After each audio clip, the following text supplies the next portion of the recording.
said, I got some news this morning from Choctaw Ridge. Today, Billy Joe McAllister jumped off the Tallahatchie Bridge. And I was getting ready to go away to school, upstate New York to Marist College, and start a new beginning. I knew them casually, but got to know them much better in college. We became very, very close friends. And then I met other people in my inner circle for life. I recall the very first day we pulled up in the campus, my parents and myself. All my stuff in my parents' trunk. They're going to drop me off, and I'm setting off for a new world. Marist College, Poughkeepsie, New York, about 94 miles away from home. And I saw this guy directing traffic. He looked like an older guy, like an upperclassman. But I remember, and my parents and I both remembered, we saw him during the summer at the Garden City Hotel where they had a get-together for new incoming freshmen. And that's where I first met my friend Bob Kelly. And the next time I see him, his opening day at Marist when he's directing traffic. And I said, how did that guy go from being an incoming freshman to an upperclassman, now directing traffic, knowing the campus like the back of his hand? But that was our friend Bob, always ready to jump in and get involved. Loved that guy, a great friend for many, many years. So sad he left us way too soon. So I put all my stuff in my room. My parents left. I'm alone trying to figure out what's going on. I have a new roommate who had his own friends. He was kind of like a cool guy, and he had his own thing with people. He brought a bunch of really good friends home from Long Island with him. He did his thing. And I walked over to the cafeteria myself for dinner that night.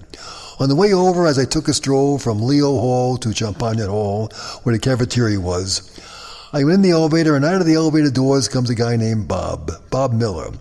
And we started chatting the very first night. So I said, where are you going? He said, I'm going to eat dinner. I said, do you mind if I join you? He said, okay, sure. So that was the night I met my friend Bob Miller. And we stayed friends all during college and after college as life took us on different paths, but we maintained our friendship. And sadly, Bob, like the other Bob in my time, left us way too soon as well, about a year and a half ago. Oh, I've been so lucky and I've been so blessed. In spite of my failings, I've found success. For I've known love and I've known good times, and I have known friendship and written some rhymes.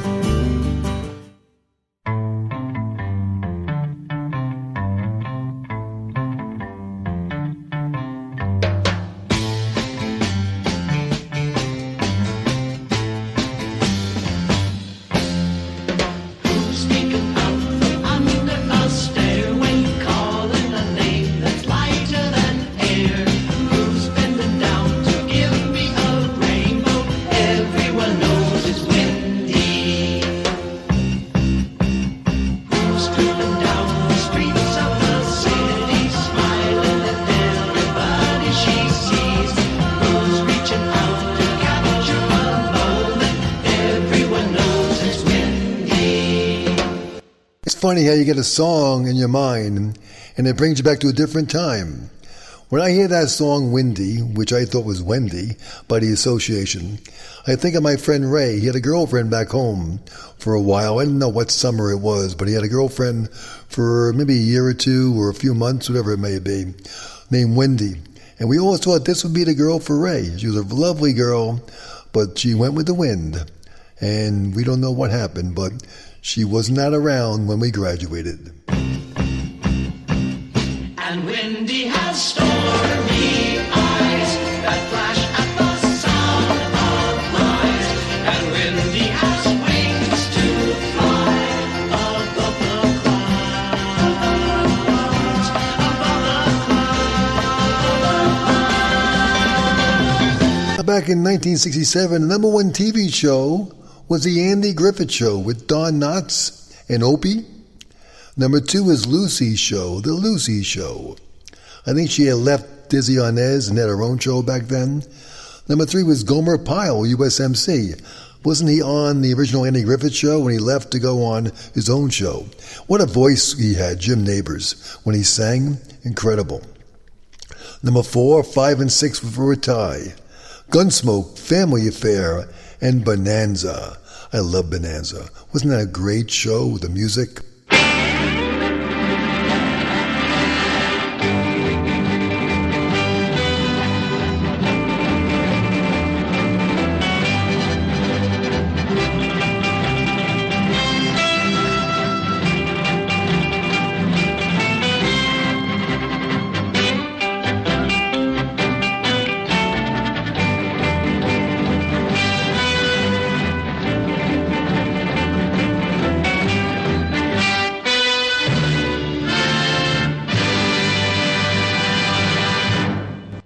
And rounding out the top 10 for TV shows in 1967-68 was The Red Skelton Show as number 7.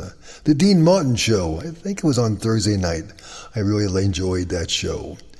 The Jackie Gleason Show on Saturday night. Hello, Miss Denny. And number 10, Saturday Night at the Movies on NBC. 11 was Bewitched. And number 12, Beverly Hillbillies. 13, The Ed Sullivan Show. 14, The Virginian, and 15, 16, Friday night movies on CBS, tied with Green Acres.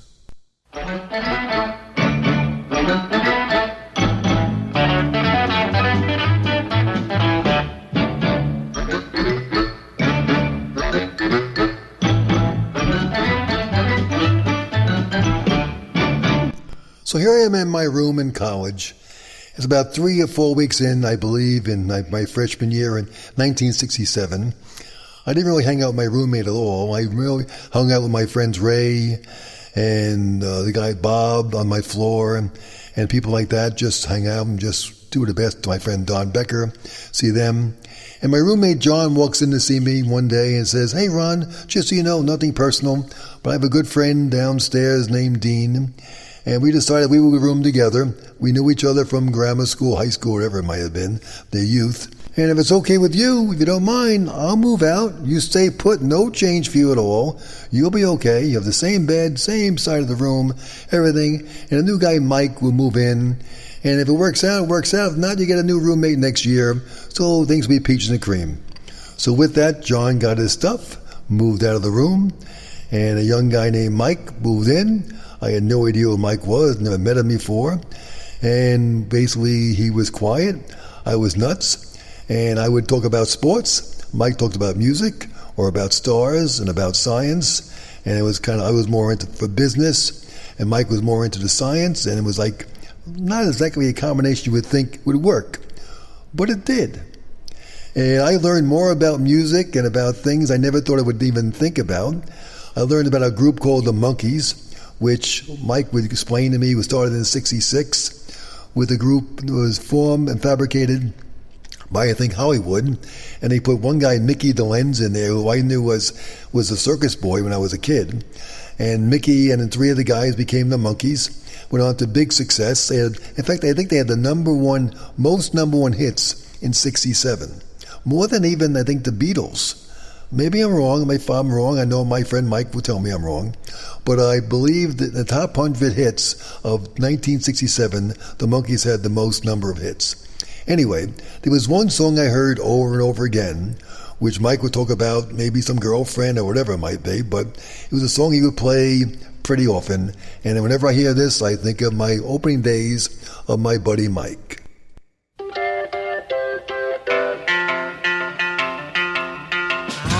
Love was only true in fairy tales, and for someone else, but not for me.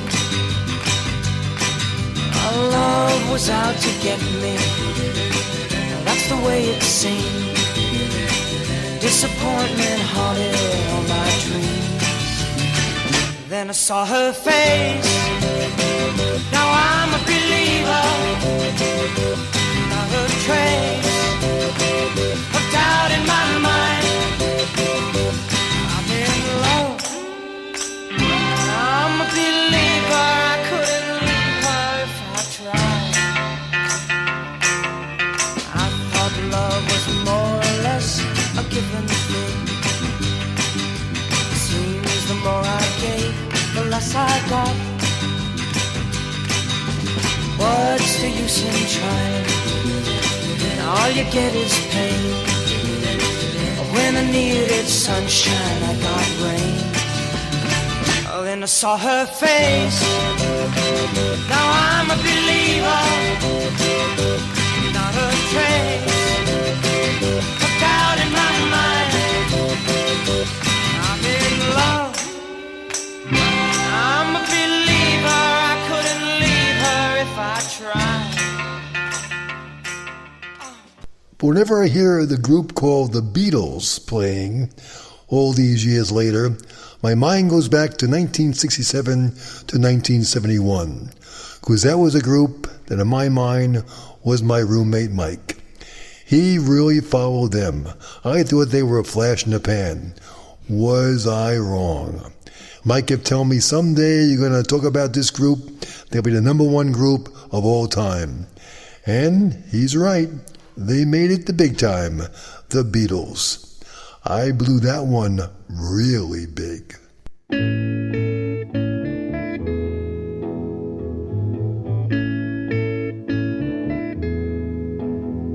There are places I remember all my life, though some have changed, some forever, not for better. Some have gone, and some remain. All these places have their moments with lovers and friends I still can recall. Some are dead and some are living. In my life, I've loved them all.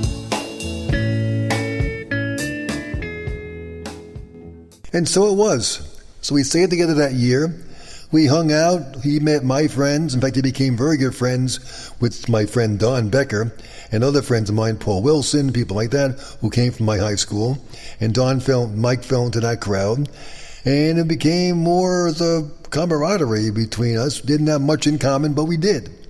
Mike would go home on weekends. He lived not that far away, and a few miles away in a town south of Poughkeepsie. And I had the room to myself on weekends. He'd come back on Sunday night, would make sure I didn't destroy his tape deck or record player or turntable, whatever it was called. I did not want to touch it because I was not allowed to touch it. And Mike, I swear I didn't touch it. If they found any fingerprints, it wasn't me. Anyway, so we would go on, and at the end of the semester, end of our first year, remember saying we got the form to sign up for the next year for roommate. Remember saying to Mike said to me, you want a room together next year? He said, okay, let's do it. So for 3 years, we had the same conversation. You want a room together? Yeah, let's do it. 3 years. So we hung out. We became buddies. And basically, I shared my life with Mike, and Mike shared his life with me. And it was amazing how in 4 years you got to know someone. The weird thing was, we graduate. I think we had one phone conversation a few months later. I remember calling Mike on the phone from my parents' house. And he told me he got married and the stars were set the right way, and he got off and got married to his girl, I knew back then, his girlfriend Joan. And they've been married for many, many years now. Must be 52 years probably. Must be 53 years maybe. And then at one of our friends Ray's 40th birthday, I hadn't spoken to Mike in all those years. 40th birthday, I found Mike's phone number, and I called Mike around the table at a restaurant, the Outback restaurant, with Ray and Fred and Bob and a bunch of other guys. And we called Mike, and Mike wished Ray happy birthday. And then it went away again for another 10, 15 years. And I find myself in Kingsport, Knoxville, Tennessee, for some sales calls.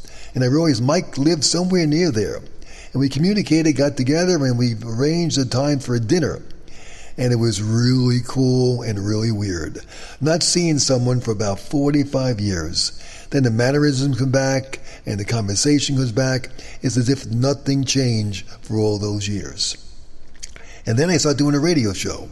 And I knew Mike was really into radio and audio stuff like that, because back in school we ran a radio station together. Mike was the brains, and I was more the marketing guy. In fact, one time, I never forget this, we were trying to get a better signal in our station to make it really strong. So somehow Mike and I went on the roof of the 9-story building